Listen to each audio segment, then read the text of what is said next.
Oui, autogestion du patient dans un contexte d'usage du numérique.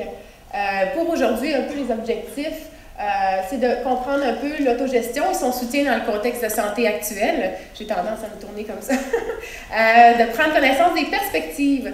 On a entendu beaucoup parler dans les 2 derniers jours des professionnels, des sites Internet. Je fais un point aujourd'hui, cet après-midi, de parler un peu plus de manière approfondie des patients et des usagers avec lesquels on fait... qui sont intégrés dans le domaine de la santé. Reconnaître aussi ces zones d'interaction qui sont émergentes entre le professionnel et le patient. Ce qui va être important de retenir, ou ce qui est un peu, pour moi, des thèmes très importants, c'est l'intégration de ces patients-là dans la pratique actuelle avec les professionnels, le moule, les éléments de continuum de soins et partage et collaboration interprofessionnelle. C'était inscrit un peu dans ma petite présentation que je travaillais au CIFRIO. C'est une petite bébite, CIFRIO, je ne sais pas tout le monde qui le connaisse. Long titre pour dire le centre facilitant la recherche des innovations en organisation. Donc, qu'est-ce qu'on fait vraiment? C'est, on initie des projets qui sont à caractère social, développement et d'optimisation dans toutes les industries québécoises pour optimiser les pratiques et par l'innovation et par le numérique. On fait beaucoup de projets d'innovation et vraiment le consortium avec lequel on travaille, c'est les gouvernements, les industries là, qui ont les technologies, mais on travaille avec les citoyens, les professionnels et aussi tous les centres de recherche, les universités. Donc, le principe est de pouvoir créer des projets porteurs, bottom-up, qui peuvent être généralisés aussi à grande échelle. Donc, pourquoi je vais parler de ça aujourd'hui? C'est que un des aspects est vraiment de travailler avec les professionnels et les citoyens, les patients, pour pouvoir les insérer dans le tous les jours de pratique des intervenants. Donc, on a un continuum ici, on travaille en continuum comme on veut travailler en continuum dans le système de la santé. Le contexte aujourd'hui du système de la santé, vous êtes tous assez experts du domaine, alors je vous apprendrai pas grand-chose. Il faut quand même que le système, le ministère comprennent et voient que les besoins des citoyens, les besoins de la population sont présents, ils changent, les citoyens interagissent beaucoup avec les technologies et on doit, dans notre système de santé, pouvoir répondre à ça également et les incorporer d'une façon que ça bonifie un peu et que ça donne un gain à toutes les parties. Les Canadiens, maladies chroniques très complexes, on sait que c'est les grands utilisateurs, donc je ne vous apprends pas beaucoup de choses là-dessus, mais c'est de pouvoir travailler avec ces grands utilisateurs-là pour voir comment est-ce qu'on peut faciliter les échanges et aussi les habiliter ou donner des habiletés. J'ai appris tantôt dans la session précédente, habilité et habileté, alors c'est très intéressant. Donc, de pouvoir leur développer les habiletés pour ces patients-là à être autonomes. Donc, aussi que ces patients-là requièrent et désirent des soins de qualité, que ce soit aussi en temps opportun, puis qu'il y ait une communication, c'est l'accessibilité qui est importante, autant du côté des citoyens que des professionnels.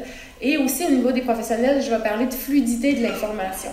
C'est peut-être quelque chose qui va vous parler également, que un peu la technologie, c'est pas seulement l'outil en tant que tel, mais c'est son intégration dans un continuum de travail qui peut aider à bonifier les pratiques. On voit aussi que le système québécois, notre société en ce moment, parle beaucoup d'informatisation, donc il y a une grande priorité là-dessus. On a l'informatisation au niveau de l'accès à l'information pour les professionnels, mais ma question est où est le patient là-dedans? Donc, il devient indispensable dans ce contexte de regarder le patient, de regarder ça sous une nouvelle perspective, puis de se dire, les soins primaires est quand même un point de premier contact avec nos usagers, les patients d'aujourd'hui. Donc, comment est-ce qu'on peut soutenir ces soins primaires-là et amener le patient à être intégré dans le continuum de soins primaires. On a les concepts de patients partenaires, Vincent Dumais, l'Université de Montréal, des concepts qu'on revoit aussi dans les sites Internet qu'on a cités dans les 2 derniers jours. L'aidant naturel, qui qu'il faut aussi entendre, il faut entendre ces mots-là. Le patient, sa famille, les proches, c'est un tout.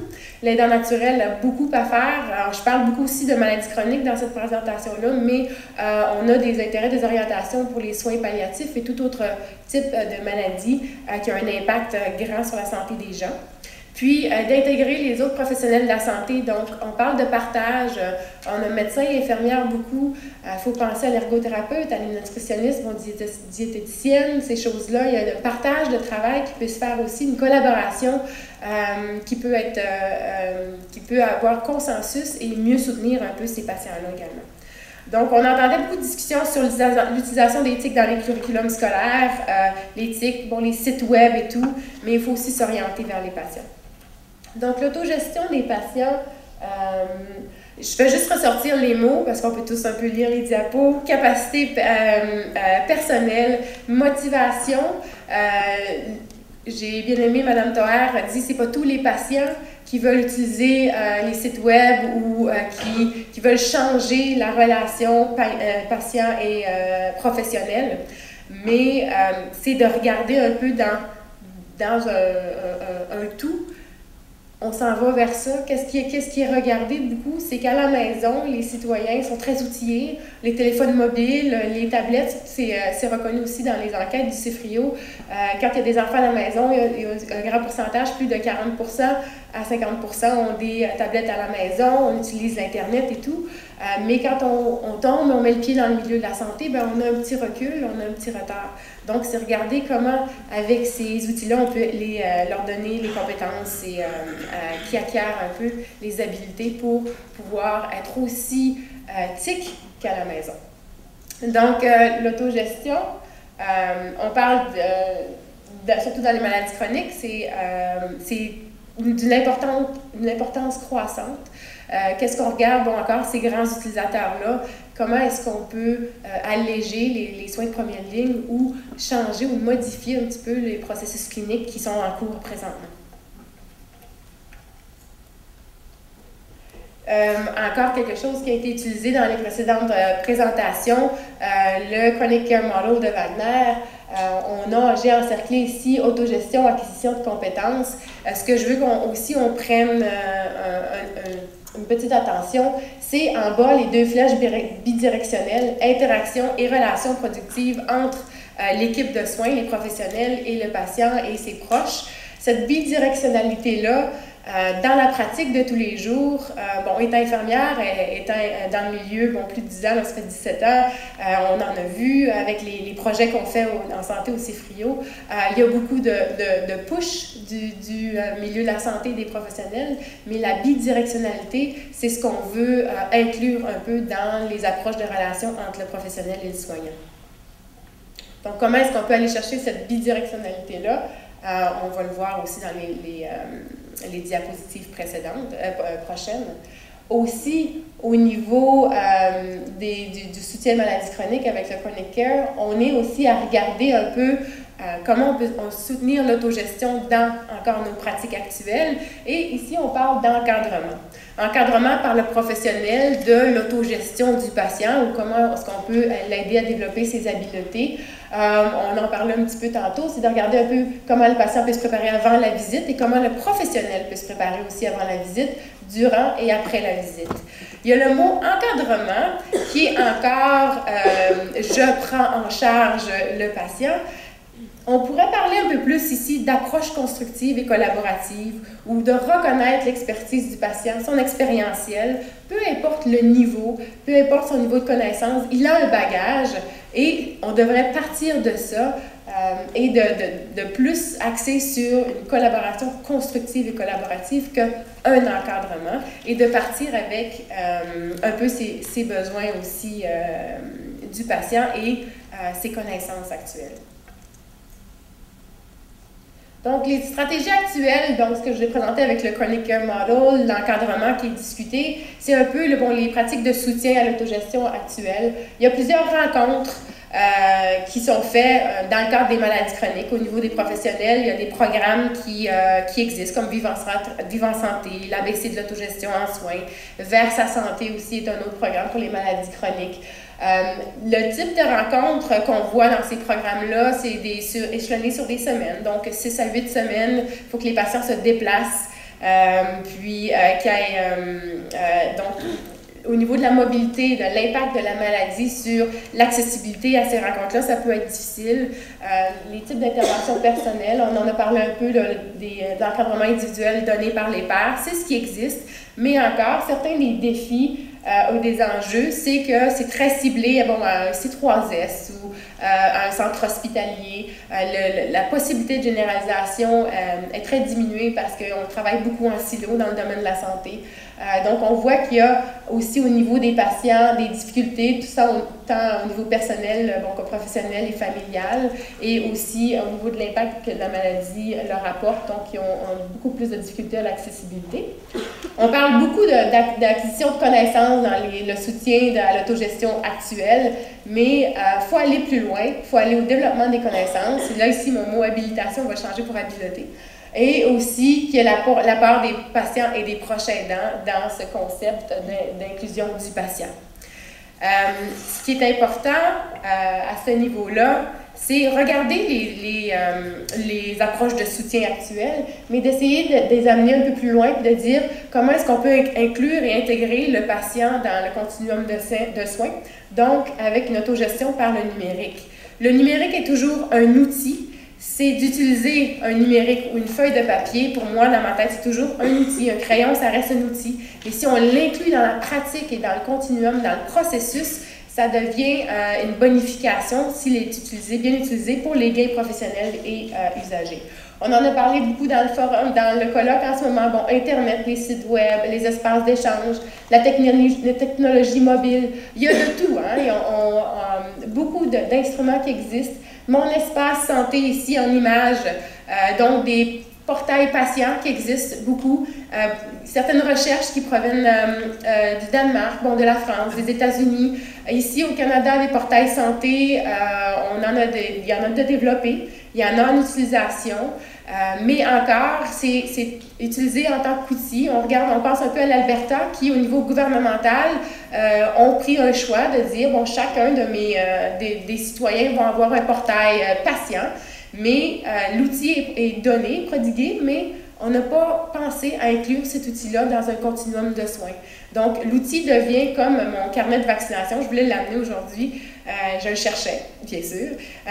Donc, comme tout outil qu'on a pour inscrire notre liste de médicaments, nos vaccins, nos choses comme ça, c'est du papier, on le perd, on va à notre consultation médicale, on l'a pas pour notre enfant et tout.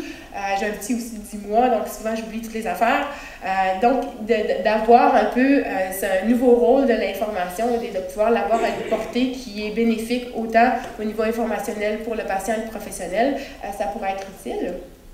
Donc, c'est important d'inclure tous ces outils dans le continuum de soins. Je parle du numérique. Tout de suite à notre tête, je parle du numérique, on peut dire rapidement, oui, mais les personnes plus âgées, les aînés, ceux qui ont un moindre revenu, ceux qui sont en région éloignée, ils sont désavantagés. Il faut pouvoir penser à la majorité. On pense souvent à la majorité, mais on oublie les minorités. Avec le CFRIO, il y a beaucoup d'enquêtes aussi, et Mme Tahar avait un peu les mêmes statistiques, donc j'ai eu un petit peu un contentement à me dire qu'on partageait les mêmes choses. Au niveau de 80% d'adultes qui ont des Internets, qui ont des ordinateurs, qui ont accès à Internet. On voit que parmi les groupes d'âge, j'ai pas mis les plus jeunes parce qu'on sait que le niveau d'adoption est plus haut de 91%, mais on voit que même à 75 ans et plus, il y a une utilisation des médias sociaux, d'Internet, qui ont des équipements ordinateurs. Je ne l'ai pas mis là non plus, mais même au niveau des 75 ans et plus, s'ils n'ont pas d'équipement ordinateur à la maison, ils ont possibilité et ils l'utilisent pour rechercher des choses de la santé à l'extérieur, donc dans d'autres endroits, pour pouvoir accéder à cette information-là. Donc, les citoyens sont prêts. Comme je dis souvent, ça vient de nos patients. Les patients utilisent la technologie à l'extérieur du système de santé quand ils intègrent le système. Pour l'instant, il n'y a pas d'attente de créer, mais ils sont prêts à pouvoir utiliser ces technologies-là aussi pour la gestion de leur santé. Donc, des nouveaux processus cliniques, j'ai pris le petit bottom, le bas du Chronic Care Model. On va me taper sur les doigts. Mais c'est pour dire que si on regarde les technologies ici, on a un ECG, une montre et tout. Bon, pour l'instant, il y a plusieurs apps, des applications, des outils qui existent pour des prises de rendez-vous, des courriels, des calendriers, des prescriptions, renouvellement de médicaments, avoir un professionnel à distance, des sites web informationnels et tout ça, des courbes pour que je mets mes données biométriques, des courbes qui peuvent me donner mes informations et aussi mes immunisations. Donc tout ça, c'est des outils qui existent. Mais ce qu'il faut porter comme professionnel, c'est avoir un regard et se dire comment est-ce qu'on peut en utiliser, et non pas tous, parce que c'est beaucoup sur les épaules et c'est trop gros aussi de penser d'utiliser tous ces outils. Mais certains de ces outils-là, dans la pratique que vous pratiquez de tous les jours, il y a certains outils qui peuvent vous faciliter à avoir accès à cette information-là, avoir une fluidité de cette information-là aussi au niveau de la pratique interprofessionnelle. Là, je ne suis pas très pédagogue, c'est très petit. Mais ce que je veux prendre soin d'ajouter ici, c'est qu'encore, j'ai dit souvent le mot continuum et processus. C'est que c'est pas seulement le médecin, c'est pas seulement le citoyen ou le patient, c'est tout ce monde-là dans les soins primaires et dans les soins médicaux qui doivent être impliqués et intégrés, qui doivent intégrer aussi cette technologie-là pour, autant au niveau des médecins, bon, les infirmières praticiennes, l'équipe multidisciplinaire, d'avoir une meilleure collaboration et communication en utilisant cette information-là du patient pour pouvoir créer et faire des meilleurs suivis, des plans systématiques. Ça ne peut pas venir seul, mais je crois que si c'est dans des plans, des continuums de soins, ça peut bonifier l'information et aussi aider à la prise de décision des professionnels. D'un autre côté, on va au niveau patient, j'appelle le patrimoine médical. Il ne faut pas oublier que ces données-là, cette information-là, provient du patient, c'est son patrimoine. Donc, il a le droit à avoir accès à cette information-là. L'accès, on parle des dossiers médicaux électroniques, les dossiers cliniques informatisés, les portails patients. Tout ça peut être utile si on regarde à l'interopérabilité, ce qui est important. Encore, ne pas travailler en silo, mais que cette information-là peut être partagée selon des normes et des directives et des politiques bien encadrées, qui va aider aussi le patient à s'autonomiser, à avoir une meilleure accessibilité des soins, etc. Là, on peut lire un peu qu'est-ce qu'il y a ici. J'ajoute le pharmacien aussi dans ce continuum. Parce que, aussi, selon certains sondages, le pharmacien est souvent la personne de premier contact avant d'aller attendre 8 heures à l'urgence ou d'essayer de rejoindre son professionnel de la santé et qu'il n'y ait pas de 100 rendez-vous d'ouvert dans la journée où on en a besoin. Les premières questions vont aller au pharmacien. Le pharmacien a aussi, souvent c'est reconnu, un historique de patient, une connaissance de ce patient à long terme. Les gens ne tentent pas à changer de pharmacien à moins de déménagement. Donc, il y a quand même un historique, un bilan médicamenteux très développé aux côtés de la pharmacie et aussi pour eux, pour mieux faire leur pratique et aussi prendre des décisions au niveau médicamenteux, ce serait important qu'il y ait accès à l'information clinique et à l'intention thérapeutique que les professionnels de la santé ont au niveau de la gestion de la maladie de ces patients-là. Donc, c'est important que dans ce continuum-là, si on intègre les systèmes d'information clinique et avec des outils numériques, que les gens aient une ouverture et à l'innovation, une ouverture aussi à être avant-gardiste et à aller plus loin un peu dans l'autogestion, dans le soutien d'autogestion des patients. Déjà, d'intégrer le patient dans les décisions et aussi dans la collecte d'informations cliniques. Je vous mets ça en gros, portail patient, où le patient inclut des données, et ces données-là, bien identifiées qu'elles proviennent du patient, s'en vont dans le dossier médical électronique dans un contexte de suivi systématique en maladie chronique. Est-ce qu'on est à l'aise avec ça? Quels sont les biais qui vous viennent à la tête déjà? Est-ce que l'information patient est véridique? Est-ce que le fait souvent on entend les mots, cette information va polluer mon dossier médical électronique, utilisé en collaboration entre les infirmières, les autres professionnels et les médecins. Pourtant, quand ces patients-là viennent s'asseoir dans votre bureau, vous leur demandez « Que prenez-vous? Quel est votre historique de santé? » Et au crayon, ou maintenant avec le dossier médico-électronique, vous inscrivez ça dans le dossier. Ça vous provient du patient et vous avez confiance à cette information-là. Alors, pourquoi ne pas faciliter cette fluidité d'informations-là et d'avoir dans le continuum un partage et aussi une provision des informations provenant de divers professionnels. Ensuite, ce qui est important, donc ce que cela implique, c'est une intégration complète, j'ai parlé beaucoup d'intégration, un traitement de données générées par le patient, des efforts de connectivité entre professionnels et patients aussi pour qu'il y ait une appropriation des outils numériques.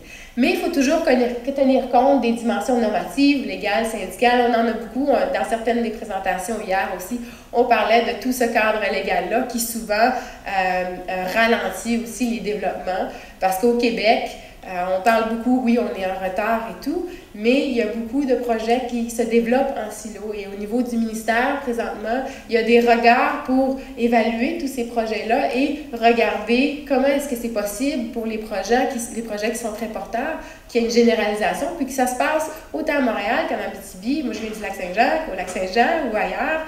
Donc, peu importe le milieu clinique, on parle GMF, clinique médicale, C3S, centre hospitalier, qu'il y ait une possibilité d'avoir un changement peut-être de paradigme ou de culture au niveau de l'intégration et l'apport du patient dans l'autogestion et aussi dans le continuum de soins de santé. Bon, j'ai presque fini. Donc, il y a des bénéfices, on en connaît, mais ce que je veux pointer, ce n'est pas les bénéfices de l'outil technologique, ce sont les bénéfices de l'intégration et du changement et on parle d'implantation et d'adoption de nouvelles façons de faire, de nouvelles pratiques pour ne pas toujours retomber sur, oui, on utilise un outil numérique, mais on fait un peu comme on faisait avant, mais de s'assurer qu'on puisse aller plus loin avec ça. Donc, il y a beaucoup d'enjeux, défis éthiques et politiques. J'avais juste un point à dire et j'ai presque terminé. Donc, certains des enjeux aussi, quand on parle de télésanté, de mon télésoin, télésurveillance, nous encore, dans le cadre de mon travail, Guy Paré avec les télésoins et les recherches qui ont été faites, et aussi qu'est-ce qui se développe aussi à travers le Canada. Il y a encore ces enjeux-là mais si je fais une consultation par courriel, mettons, de communication asynchrone. Comment est-ce que je peux m'assurer que je n'aurai pas des cas d'urgence? Comment est-ce que je peux, moi, être rémunérée si j'ai donné un conseil ou si j'ai communiqué par courriel ou j'ai utilisé ces types d'outils numériques-là dans ma pratique pour prendre les données du patient qui ont nourri ma décision médicale et mon diagnostic? Comment est-ce que je suis rémunérée à ça? Pour l'instant, avec les projets pilotes qu'on fait, je vous dis quand même qu'au niveau du gouvernement et du ministère, il y a une écoute. Parce qu'on pense un peu à l'Alberta, on pense un peu en Europe, il y a les politiques qui ont été changées parce que c'est venu d'en bas, il y avait une nécessité de faire des changements et il y a une possibilité de faire ça ici au Québec également. Donc, il y a aussi des billets en termes de patients. Les patients aussi au niveau de la sécurité, l'exactitude de l'information, des écarts ou penser aussi que moi j'ai mon patient, mon portail personnel, je fais partie d'un plan systématique de maladies chroniques, je suis en contact avec mon infirmière GMF, qu'est-ce qu'elle écrit dans mon dossier avec lequel j'ai accès, est-ce qu'il y a eu un changement parce qu'elle sait que moi je le lis, donc est-ce que c'est véridique, est-ce que tout est là ou elle a modifié un peu sa décision clinique en rapport à ma lecture. Donc, il y a tout ça là, qui est en jeu. Ce qu'il ne faut pas oublier, c'est qu'un patient engagé est passionnément motivé de pourvoir à l'exactitude de son information clinique. Sans doute avec plus d'intérêt que des intervenants qui voient un grand nombre de patients dans la journée. Donc, si on intègre le patient dans la gestion de sa maladie et dans le continuum de la pratique avec nous tous, professionnels de la santé, il faut avoir confiance que le patient, lui, il se dit si mon information est exacte et si moi je peux y prendre part, puis on peut tous ensemble me prodiguer des meilleurs soins de qualité en temps opportun. Je parle des fois trop vite, c'est bon.